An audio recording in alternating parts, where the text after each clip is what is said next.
થતું હશે કે નરેન્દ્રભાઈ પાઘડી પહેરીને કેમ આવ્યા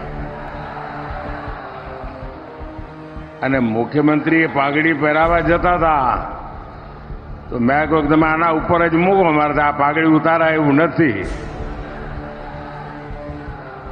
હું આવતા રસ્તામાં જામ સાહેબના દર્શન કરવા ગયો હતો.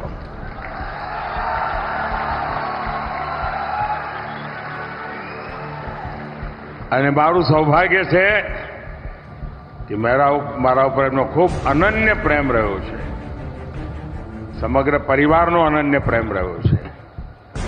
અને જામ સાહેબ પાઘડી પહેરાવે પછી તો કઈ બાકી જ ના રે ભાઈ.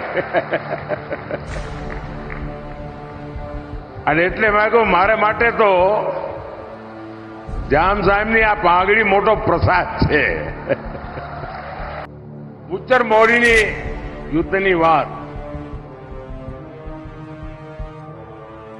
અને મને આપણા ક્ષત્રિય સમાજના આગેવાનો નિમંત્રણ આપવા આવ્યા.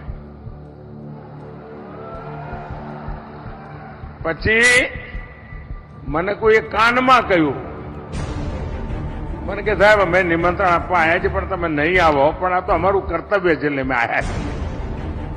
તો કેમ નહીં આવો? મને કે સાહેબ કોઈ મુખ્યમંત્રી ના આવે. કેમ ના આવે? કે અમે બધા મુખ્યમંત્રી ટ્રાય કર્યો છે. તો બસ થયું શું?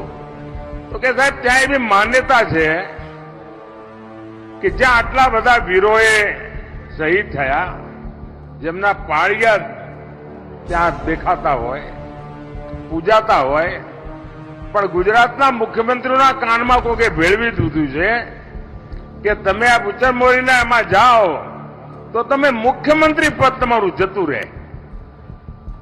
અને એટલા માટે એકે મુખ્યમંત્રી આવતા નહોતા.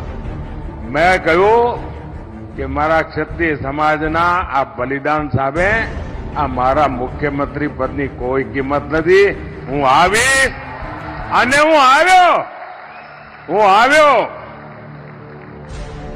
અને ખૂબ ઠાઠથી એ કાર્યક્રમને મેં વધાવ્યો પણ ખરો અને એને વધાર્યો પણ ખરો.